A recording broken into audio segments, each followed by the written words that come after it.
मैंने जो रील डाली थी जिससे मैंने समझाया था कि अपात्रता का गहन बोध ही आपको ऊपर उठाएगा। तो आप इस चीज़ को पहले आप समझो पात्रता क्या होती है, ठीक है।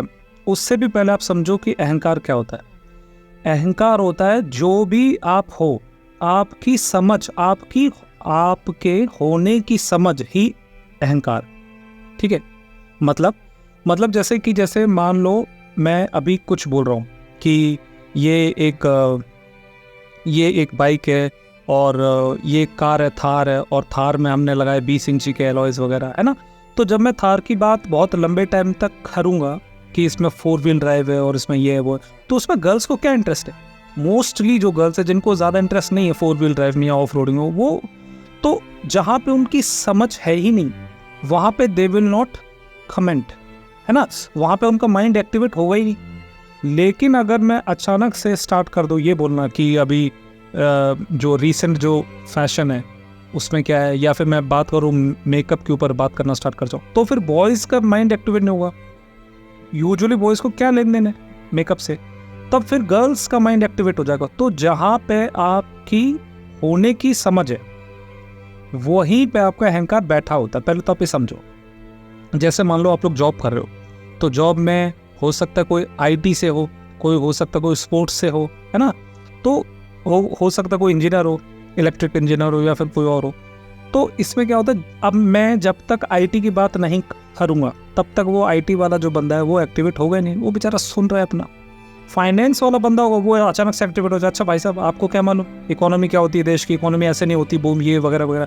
तो यानी कि बाकी कोई नहीं बोल रहा है, लेकिन सिर्फ ये इसलिए बोल रहा है क्योंकि होने की समझ हमारी जहाँ है वहीं पे हमारा पर्टिकुलर अहंकार बैठा होता है। इस बात को आप जानना, ठीक। अब सवाल ये आता है कि अगर होने की समझ हम में है, अब जैसे मैं अपना एग्जांपल देता हूँ। मैं अगर मुझे ये महसूस होता है कि मैं तो स्पिरिचुअल हूँ, तो कोई अगर व्यक्ति आ रहा है और उसने मेरे सामने बात कर रहा है, तो मेरे को ज़रूरी है कि मैं उससे बिना पूछे मैं उसको अपना ज्ञान देना स्टार्ट कर दूँ? ये रॉन्ग है ना। उसी प्रकार से आपको ही जानना पड़े कि आपका अहंकार बैठा का है, और जहाँ पे भी आपका अहंकार बैठा बस उसी को आप हिट करना। इस बात को आप जानना। अगर आपको पता ही नहीं है कि कांग्रेस कौन है, बीजेपी कौन है, पता ही नहीं है आपको कि ये जो JDU है पार्टी वगैरह ये है क्या, आपको मालूम ही नहीं, तो आपको क्या लेन दें फिर राजनीति से।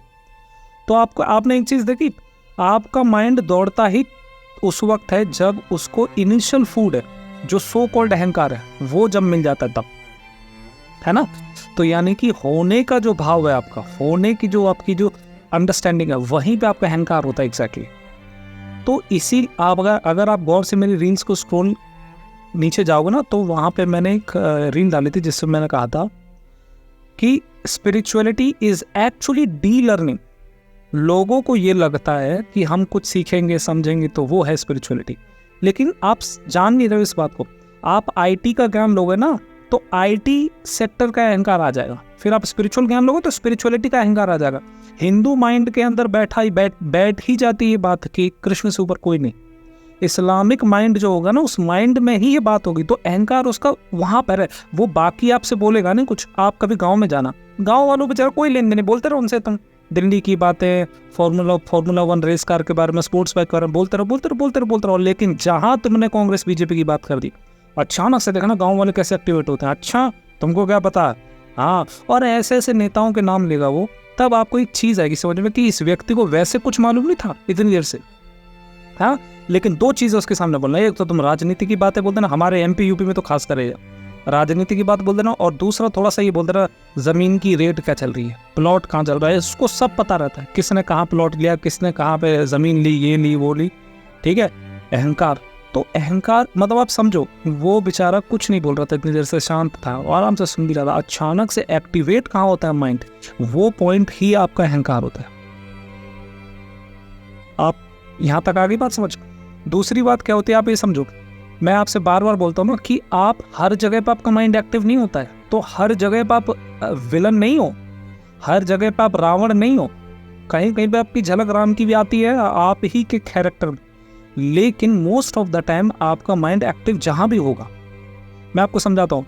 अभी जैसे मैं फीवर की मेडिसिन लेने गया, तो अभी मैं गया तो डॉक्टर ने मेरे से बोला कि आप ये दवाई ले लो। ठीक है, दैट्स इट। क्या तो 1 सेकेंड में मेरा काम हो गया सॉल्व, कोई दिक्कत नहीं। लेकिन मेरे से ही पहले एक आंटी आई।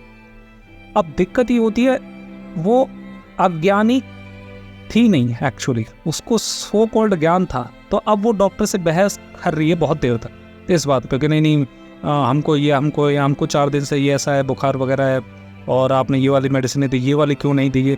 डॉक्टर बहुत एक्सपीरियंस, वो बार बार कहते कि मैडम उसकी रिक्वायरमेंट है ही नहीं आपको।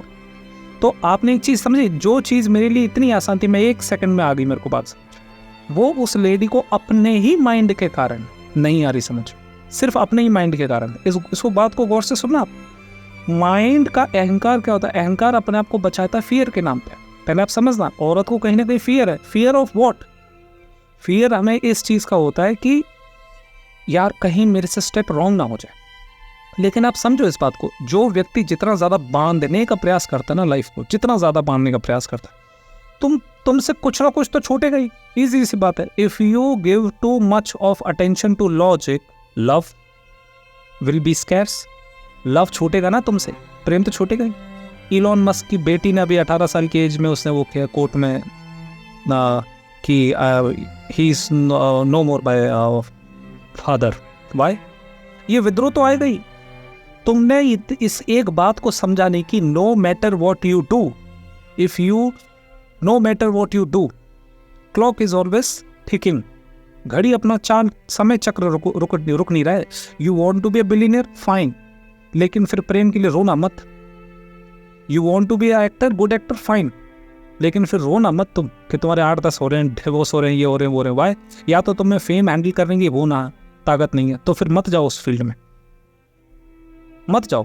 किसी न किसी उल्टे सीधे रेप केस में आ जाओगे, या फिर ईव टीजिंग में आ जाओगे, मोलेस्टेशन का केस आ जाएगा, कहीं ना कहीं तुम फंसी जाओगे। मत जाओ अगर तुम पे फेम नहीं हो रहा हैंडल तो। तुमने एक चीज़ देखी है, जितने भी गुड एक्टर्स हैं, यानी कि जो इस्टेब्लिश्ड एक्टर्स हैं, शाहरुख खान, अमिताभ बच्चन वगैरह, ये इतना कंट्रोवर्सी में आते नहीं कभी। तुमने देखा यूट्यूबर्स का अलग ही चल रहा होता ड्रामा, कभी देखा है? ऐसा क्यों? They are really not ready. उनको पता ही नहीं कि फेम होता क्या है। उनको बस ये पता है कि अपने ही जैसे माइंडसेट वाले 16-17 साल वाले बच्चों को वो कर लो, भीड़ जमा कर लो। They don't know what is stardom, कैसे एस्टेब्लिश होती हैं, कैसे ग्लोबली जाया जाता है। They don't know. तो मेरा कहने का मतलब ये था कि जहाँ तुम कोई एक चीज़ पाओगे तो बाकी की चीज़ छूटेगी। इस बात को आप जान लो। तो अब आ जाओ दोबारा से उस लेडी के ऑप्शन पे, एग्जाम्पल पे। लेडी को इस बात का था दुख कि मेरे से कुछ छूटा कहीं ना कुछ, उसको तो फियरफुल थी। लेकिन मैं फिर पूछ रहा हूँ, fearful of what? Fearful of what? जब तक आप फियरफुल हो, लेकिन एक्चुअल में फियरफुल हो किसके लिए? गौर से सुनो, आपके 4 या 5 धागे हैं, may be for wife, may be for children, और पैसा, हरियर, और मौत तो है ही, है ना। तो बाकी के 3 चीज हो सकते हैं, मौत तो है ही।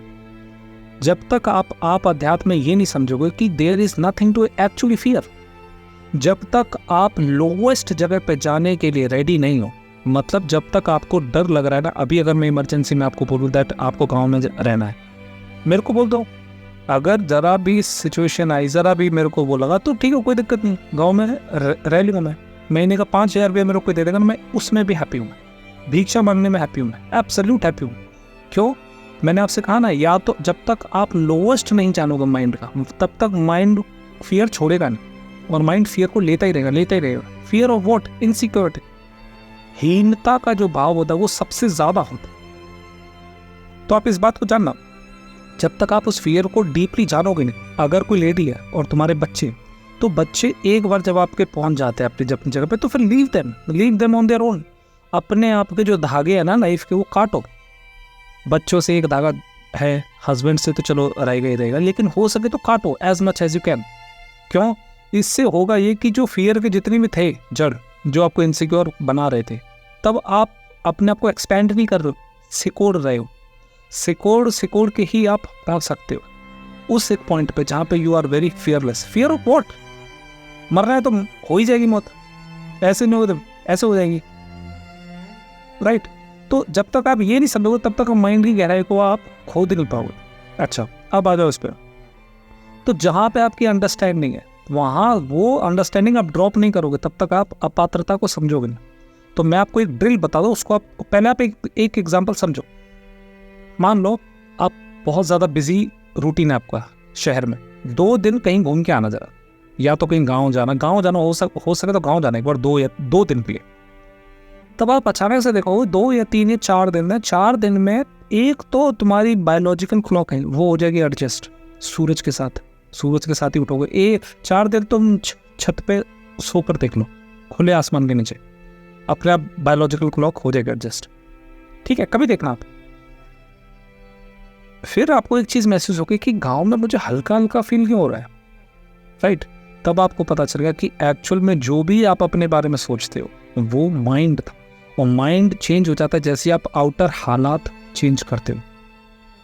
यानी कि आप गांव में रहना स्टार्ट, एक बार गांव में रहकर देखना 12-13 दिन में you will lose the essence of ये जितने भी ये बहुत बड़े बड़े जो शहर हैं उसके एसेंस को आप भूल जाओगे। आपको शायद पता ना हो मैं क्या बोल रहा हूँ, कि जो भाषा है ना दिल्ली की वो तक छूट जाएगी आपसे, भाषा भी आप गाँव की बोलना स्टार्ट हो जाएगा आपसे। तो आपको समझ आएगा कि मैं सोच भी रहा हूँ मैं गाँव की जैसा ही ना। अब मेरे माइंड में नहीं आ रही बातें मिलियनियर बिलियनियर, नहीं। अब तो यही बात आ रही, खेत कहाँ है, गाय कहाँ है, 4 गाय को सुबह गए छरा के आ गए, घर पे आराम से बैठे, शाम को गए। ठीक है, मतलब दायरा बहुत छोटा हो जाएगा जीवन का। तब तुमको समझ आएगा कि आपका जो भी जो संसार है, सो कॉल्ड संसार है, इनफैक्ट जो ज्ञान भी, इनफैक्ट जो आपके संप्रदाय भी है, ये सारे के सारे माइंड की उपज है। तो ये तो मैं सिर्फ आपको इसीलिए समझा रहा हूँ कि आप जिसको बहुत ऊंची चीज जान रहे हो ना, वो उतनी ऊंची है नहीं, वो सिर्फ माइंड की उपज है। एक और एग्जांपल ले लो, आपने कभी 2 मूवीज एक साथ देखी हैं? 2 मूवीज एक साथ देखना, कभी एक साथ, एक के बैक टू बैक, तो तुम देखना जो पहली मूवी जो देखी थी ना उसके एसेंस पे ओवरराइट हो जाएगा माइंड पे। मतलब खासकर ये देखना, कभी हॉरर मूवी के बाद एकदम से ढोल देख लेना, ढोल या धमाल, हॉरर मूवी देखना बैक टू बैक ढोल देख लेना, हॉरर मूवी का एसेंस हो जाएगा खत्म। तब तुम्हें पता लगेगा यार मैं इतना घबरा गया था अभी उस मूवी को देखते देखते, और अब मेरे को ढंग से याद भी नहीं कि हुआ क्या। इसका मतलब ये, अभी मैं आपको वही समझा रहा हूँ कि पात्रता को छोड़ें कैसे, आपके सोचने से नहीं छूटेगा वो। हमेशा चीजों को ओवरराइड किया करो। क्यों? ताकि तुम में अहंकार बने ना। कैसे? जैसे मैं कोई भी चीज़ सीखता हूँ उसके ऊपर मैं किसी और चीज़ से कर देता हूँ क्लब, किसी भी और चीज़ से कर देता हूँ क्लब। जैसे मान लो मैं बाइक चला के आया, अभी कल मेरी मॉर्निंग में राइड है, मान लो मैं वहाँ से बाइक चला के आया शाम को, जैसे ही आऊँगा वैसे ही मैं थोड़ा सा गेम खेल लूँगा, यहाँ पे कॉल ऑफ ड्यूटी वगैरह सब गेम खेल लूँगा। थोड़ा सा गेम खेलते ही ओवरराइड हो जाता है मैं भूल जाता हूँ वहाँ क्या हुआ था। मैं तो बस आपको एक एग्जांपल दे रहा हूँ, मैं तो खैर अटैच होता ही नहीं ऑलमोस्ट कहीं से भी, लेकिन मैं आपको एग्जांपल दे रहा हूँ कैसे। ठीक है, फिर जैसे ही आप गेम खेलो, गेम के बाद आप अपनी वो खोल लो, बुक फिजिक्स या केमिस्ट्री जो भी है खोलो, उसको डीपली उसको रीड करो, अच्छी तरह से खो जाओ। तब आपको पता चलेगा माइंड एक ही है, एक माइंड 2 चीज़ें एक साथ नहीं रखता, वो ओवरराइड हो जाएगा उसके ऊपर। And this is the best way. तब आपको महसूस होगा कि अपात्रता लाएंगे कैसे, वरना होगा ये। अब if you are a rich boy और अ गर्ल, है ना, तो आपके साथ दिक्कत ये है कि मैं जान रही हूँ, लाइक फॉर एग्जाम्पल मान लो आप गर्ल है तो आप बोलो कि मैं जान तो रही हूँ कि सर आप बोल क्या रहे हो, अपात्रता क्या होती है, मैं समझ तो रही हूँ लेकिन मैं छोड़ नहीं पा रही हूँ। वो इसीलिए होता है क्योंकि आप माइंड पे ओवरराइट हो ही नहीं पा रहा है आपका। मतलब आपका जो माइंड है ना वो ओवरराइट, आप उसको कुछ दे ही नहीं रहे, सेम ही रूटीन उठा देते बार बार। जो इफ़ यू आर रिच, जाओ और जाके गाँव में रहो। इफ़ यू आर रिच, है ना, थोड़ा सा भी आपको रिचनेस का एहसास है तो घर छोड़ के जाओ, बैग पैकिंग करो, एक ही बैग ले जाओ और ज़्यादा से ज़्यादा दोस्त में हार्डली एक दोस्त ले जाओ, रहो कहीं पे भी, रैंडमली चूज योर डेस्टिनेशन, वहाँ पे रहो, ओवरराइट करो ब्रेन को। 6 दिन में जीवन के सारे सिद्धांत क्लियर होना स्टार्ट हो जाएंगे, 6 दिन में मात्र, 6 दिन में तो 12 दिन में हो जाएंगे। That's it. तो जब तक ओवरराइट ना हो तब तक आप घर मत आ जाना वापस से, फिर से उसी रूटीन में आप आ जाओ। इसीलिए मैं कह रहा हूँ कि आप जितना बड़ी चीज सोच रहे हो ना माइंड को, उतना वो है नहीं, ओवरराइड करना स्टार्ट कर दो। आज आप दिन और रात मान लो, if you are in the routine, आप कुछ नहीं, इस्कॉन है ना, इस्कॉन टेम्पल, कोई भी इस्कॉन अपने आसपास का ज्वाइन कर, अचानक से आपको मालूम चला कि अब तो मेरी माइंड में सारे राधा की बात आ रही है, राधा कृष्ण की बात आ रही है, गाने भी उसी के आ रहे हैं, यूट्यूब भी उसी को कर रहा है रिकमेंड, तो ये बात क्या हो रही है? That is also nothing but just your mind. इसीलिए मैं कहता हूँ माइंड को तो तुम ओवरराइड आराम से कर सकते हो, तो वो कोई इतनी बड़ी बात नहीं, लेकिन एक सेकेंड, तो माइंड तो ओवरराइड हो ही जाएगा, है ना, जितना आप तेजी से कर सकते हो, तो वो माइंड उतनी बड़ी चीज नहीं। बट रियल धर्म स्टार्ट होता है जब आप अंदर जाना स्टार्ट करते हो। रियल धर्म स्टार्ट होता है जब आप अंदर जाना स्टार्ट करते हो। इसीलिए मैंने कहा ना कि मैंने मल्टीपल स्पोर्ट्स इसीलिए की। अभी आप रियली अगर मेरे से पूछो ना, रियली अगर आप मेरे से पूछो कि sir are you a teacher, तो मैं बोलूँगा नो। बट एक्चुअली नो भी तो रॉन्ग आंसर है, क्योंकि मैं कुछ तो हूँ ही इतना सा, तो मे बी यस, एंड कुछ में इतना खास हूँ भी नहीं, तो फिर नो। तो सही, तो जिस दिन आप यस और नो के बीच में आ जाओगे, क्योंकि देखो फिर से सुनो, इस बात को ध्यान से सुनना, शायद आपको ना आए समझ, लेकिन एक दिन जिस दिन आपके साथ ये होगा ना, उस दिन आपको आ जाएगी समझ के मैं बोल कह रहा हूँ। जैसे कोई मेरे से पूछता है ना कि sir are you a teacher, तो अब आप गौर से सोचो, अगर मैं बोलूँ यस, तो लेट सही माइंड में I am not a teacher, I am just a translator. क्यों? ग्रेविटी क्या मैंने ढूंढी है क्या? जी की वैल्यू क्या होती है 9.8 मीटर पर सेकंड स्क्वायर, मैंने ढूंढा क्या? प्लैंक्स कांस्टेंट क्या होता है, मैंने ढूंढा क्या? नहीं ना, तभी तो साइंटिस्ट का नाम है प्लैंक। एल्बर्ट आइंस्टाइन की थ्योरी ऑफ रिलेटिविटी क्या होती है, मैंने ढूंढा क्या? नहीं ना। तो सही अर्थ में मैं क्या कर रहा हूँ, मैं तो जो दूसरों ने ढूंढा उसको मैं ट्रांसलेट कर रहा हूँ। तो इसीलिए हाँ बोलने में भी मेरे को हेजिटेशन होती है, लेकिन ना भी नहीं बोल सकता, क्योंकि ना बोल दूंगा तो मतलब नो, नो मतलब एब्सोल्यूट नो, नो ये भी नहीं है, एब्सोल्यूट यस भी नहीं है। तो हमारा जीवन यस और नो के बीच में डोलता है। इसको हम कहते हैं कि अहंकार को तो बनने ही नहीं दे। अभी तुम मेरे से पूछोगे कि सर आप और कौन सा स्पोर्ट्स करते हो, बताओ, मार्शल आर्ट्स करते हो, तो आप बताओ, क्या आपको ये आता है, कोई आपने कोई गेम खेला है या फिर आपने कोई इंटरनेशनल लेवल पे खेला है कभी आपने? तो मैं बोलूँगा नहीं।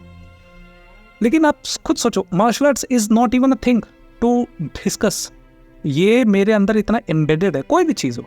अब आप तुम बोलो कि सर क्या आप गाना गाते हो, तो मैं बोलूँ यस, यस भी नहीं बोल सकता, कि सही अर्थ में मेरे को उतना कोई खास आता भी नहीं गाना। फिर आप मेरे से बोलो तो क्या आप गाना नहीं गाते हो, मैं ना भी नहीं बोल सकता, लेकिन कुछ तो मैं गाता ही हूँ। तो जैसे ही आपका जीवन ठहरना स्टार्ट हो जाएगा हाँ और ना के बीच में, and you really don't know what to say, तब आपको समझना आप बिल्कुल सही रास्ते पे चल रहे हो, बिल्कुल सही रास्ते पे चल रहे हो। अब आपके अंदर पात्रता आ रही है, अब आप में गहराई आ रही है। इसलिए मैंने कहा था कि ध्यान रखना, बरसात में घाटी ही भरती है, पहाड़ तो अकड़ में खड़े रहते हैं। तो पहाड़ जो होते हैं ना, पहाड़ में कभी पात्रता आती ही नहीं। और एक और आप ध्यान रखना, घाटी जो होती है ना, घाटी मैं आपको जो समझा रहा हूँ उसको आप गौर से सुनना। आई माइट बी अ टीचर, मैं कैमरे के सामने शायद मैं टीचर होऊंगा, यकीन मानो रियल लाइफ में I am not a teacher. मैं सिर्फ उसके सामने टीचर हूँ जो मुझसे भी ज़्यादा अपनी पात्रता ही और शी विल शो कि नहीं सर आपको you have to answer this, तो ही I will become as a teacher. वरना 90% of the time I am a student. मैं जितना क्यूरियसली देखता हूँ ना जिंदगी को, आप यू कैन नॉट मैच मी।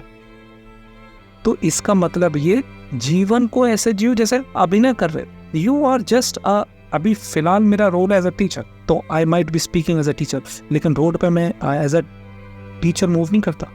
मैं साउथ अफ्रीका गया था, मैं इतनी सारी चीज़ें सीखा है। वाई? क्योंकि मैं एयरपोर्ट पे था ना, मैं वहीं से अपना स्टूडेंट का मोड स्टार्ट हो जाता है मेरा। हर चीज़ सीखने की है। मैं अगर आपको एक एक करके बताना स्टार्ट करूँगा तो बहुत लंबी हो जाएगी लिस्ट। मैं बस ये कहना चाह रहा हूँ कि अपने आप को खो दो। जो भी फेमिनिन लोग हैं ना, फेमिनिन जो खो सकते हैं वो खो दो, बाहर को अपने आप को अर्पित कर दो। किसको? नेचर को, प्रकृति को। ध्यान रखना एक चीज़, आप हमेशा ध्यान रखना, जब मैं ये लाइन बोलता हूँ कि आप अपने आप को अर्पित कर दो, तब अक्सर लोगों में ये प्रॉब्लम होती है कि सर आप ये एक पल में, तो आप अभी लास्ट टाइम कह रहे थे कि किसी देवी देवता को पूजो मत, अचानक से आप प्रेम का इतना ऊंचा वो बोलते हो, ये क्यों? तो मैं तुम्हें समझाता हूँ। प्रेम का कभी लक्ष्य नहीं होता। प्रेम, श्रद्धा, उपासना, प्रार्थना, ये सब एक ही शब्द होते, ये अलग नहीं होते। प्रेम लक्ष्यहीन होता। मैं फिर से आपको कह रहा हूँ, प्रेम का कोई लक्ष्य नहीं होता, चाहत क्या का लक्ष्य होता है। When you say that I love Ram, तो यानी कि you have fixed the target ना, मतलब अभी भी चाहत है, अभी भी चाहत है, चाहे तुम मानो चाहे मत मानो इस बात को। तुम कहते हो ना कि हम प्रार्थना कर रहे हैं मोहम्मद से, ये भी रॉन्ग है। मतलब मैं ये नहीं कह रहा रॉन्ग है, लेकिन इनकम्प्लीट।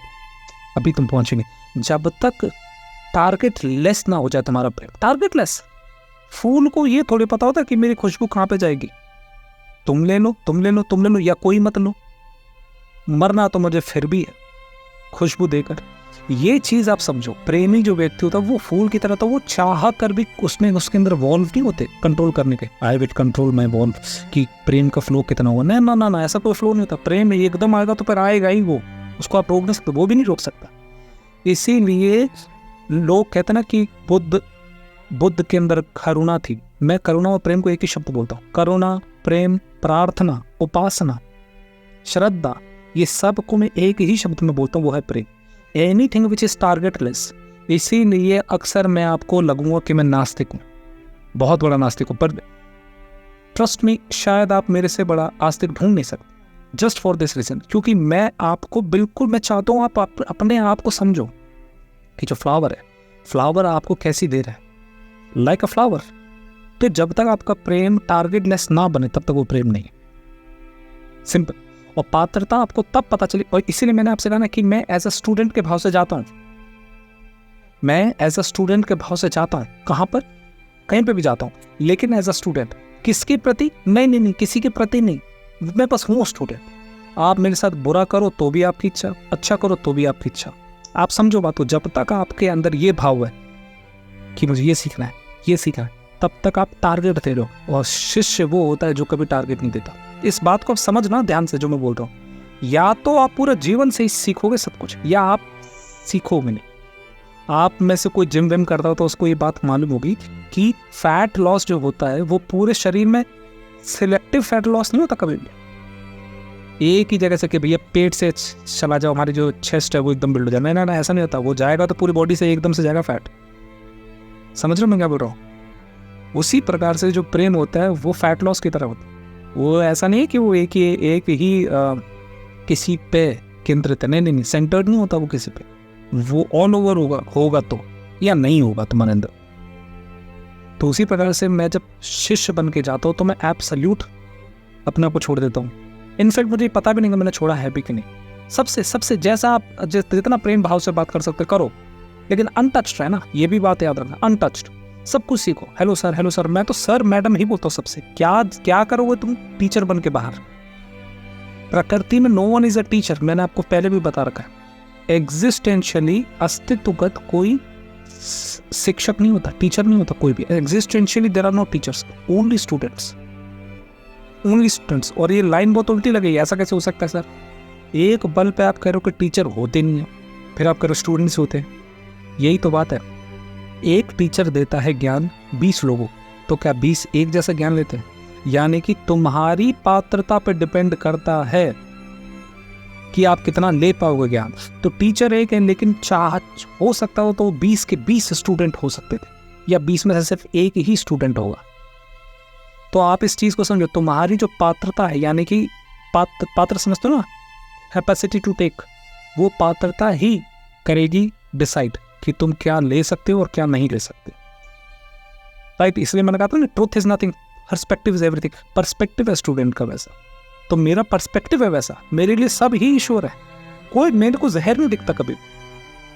क्यों? बिकॉज मेरे अंदर कोई खास डेफिनेशन है ही नहीं जीवन की। मरेंगे तो मर गए, जिए तो जिए। जब तक आप लाइफ अनिश्चित होकर नहीं जियोगे, और जितना जो व्यक्ति निश्चित होकर जीता है ना, यकीन मानो, निश्चित होकर जो ज्यादा जीता है ना, वो कभी वो जीवन को बांधने का प्रयास कर रहा है। इससे ज्यादा स्टुपिडिटी वाली कोई बात नहीं हो सकती। आप जीवन को बांध नहीं सकते कभी।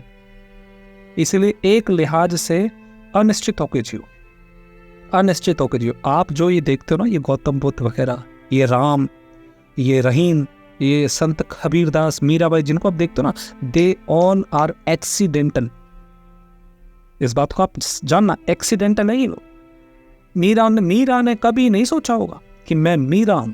मैं का भाव आ गया तो आप समझ रहे हो, you are defining yourself कि मैं हूं मीरा। ना ना ना ना ना, अस्तित्व बोलेगा तू है मीरा।